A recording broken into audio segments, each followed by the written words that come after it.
നമസ്കാരം വ്യൂവേഴ്സ്. ഇന്ന് ഞാൻ നിങ്ങൾക്ക് കാണിച്ചു തരാൻ പോകുന്നത് അച്ചാർ ചിക്കൻ.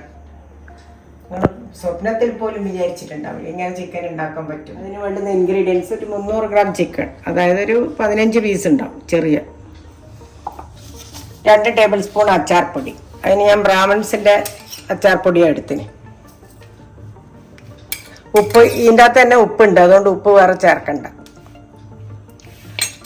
പിന്നെ വെളിച്ചെണ്ണ 1 ടേബിൾ സ്പൂൺ, ഒന്ന് പോരാ, കുറച്ചുകൂടി വേണം. 2 ടേബിൾ സ്പൂൺ വെച്ചിട്ടുണ്ട്. പിന്നെ വിനിഗർ,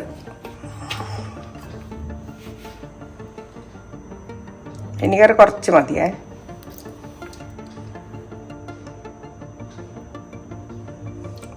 ഇത്രയും മതി. ഇതെല്ലാം കൂടി നല്ലോണം പെരക്കും. എന്നിട്ട് മാരിനേഷന് വെക്കണം. ഒരു 1 മണിക്കൂർ 2 മണിക്കൂർ വെച്ചാൽ ഇതിൽ വേറെ ഇനി ഒരു പൊടിയും ഉണ്ട്. വെറും അച്ചാർ പൊടിയായിരുന്നു, വെറും അച്ചാർ പൊടി, ഒരു വേറെ സാധനം ചേർത്തിട്ടില്ല. ഇതിന് മാരിനേഷൻ ഇങ്ങനെ വെക്കണം. ഈ വിനിഗറിലും അച്ചാർ പൊടിയിലും വെളിച്ചെണ്ണയിലും ഇതിങ്ങനെ മാരിനേറ്റ് ചെയ്ത് ആവണം. 1 മണിക്കൂർ വെച്ചാൽ അത്രയും നല്ലത്. അപ്പോൾ ചിക്കൻ സോഫ്റ്റ് ആവും. അന്നേരം തന്നെ എടുത്ത് വറുത്തിട്ട് കഴിച്ചു.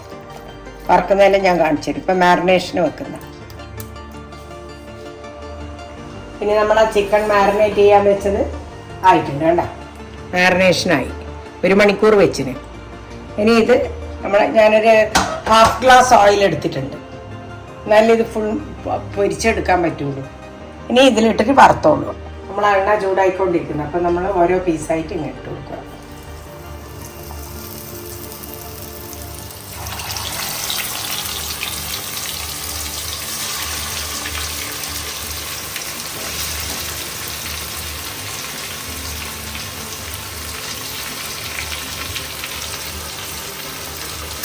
ഇളക്കിക്കൊടുക്കും. ഇനി അവിടുന്ന് ഇങ്ങനെ ചിക്കൻ നമ്മൾ ഇടുമ്പം നല്ല ഹോട്ട് ഓയിലായിരിക്കണം. ഇട്ട് കഴിഞ്ഞ ഉടനെ തീ കുറച്ച് വെക്കും. എന്നിട്ട് മെല്ലെ വെന്ത് വരിക. അതിന് ഒന്ന് തിരിച്ചിട്ട് കൊടുക്കണ്ട. ഇങ്ങനെയായി കുറച്ച് ഫ്രൈ ആയി വരണ്ടേ, കഷ്ണം നല്ലോണം വേവണ്ടേ ഇതിൻ്റെ അകത്തുനിന്ന്. അത് കുറച്ച് സമയം എടുക്കും. ഇതിൽ പ്രത്യേക ആലോചിക്കുക, അച്ചാർ പൊടിയെ മാത്രമേ ഉള്ളൂ, വേറെ ഒന്നുമില്ലേ. വിനിഗറും അച്ചാർ പൊടിയും ഉപ്പ് പോലും ഇല്ല. എന്നുവെച്ചാൽ ബ്രാഹ്മൺസിൻ്റെ ഉപ്പുണ്ട്. ബാക്കിയുള്ള അച്ചാർ പൊടി എങ്ങനെയാണെന്ന് എനിക്ക് അറിഞ്ഞൂടാ. ബ്രാഹ്മൺസിൻ്റെ ഉപ്പ്, ഞാൻ ബ്രാഹ്മൺസാണ് എടുത്തത്, അതിൽ ഉപ്പുണ്ട്. അതുകൊണ്ട് ഞാൻ സെപ്പറേറ്റ് ഉപ്പ് ഇട്ടിട്ടില്ലേ. ആ ഉപ്പ് ധാരാളമാണ്. ഇപ്പം ഇങ്ങനെയായി ഈ കളറാവണം. ഫുൾ ഭാഗം ആയി എന്ന് മനസ്സിലാക്കാൻ അതിങ്ങനെ പൊട്ടാൻ തുടങ്ങും. അതാണ് അതിൻ്റെ കണക്ക്. പാകം കണ്ട, ഈ പാകമാകുമ്പോൾ എടുത്തോളൂ.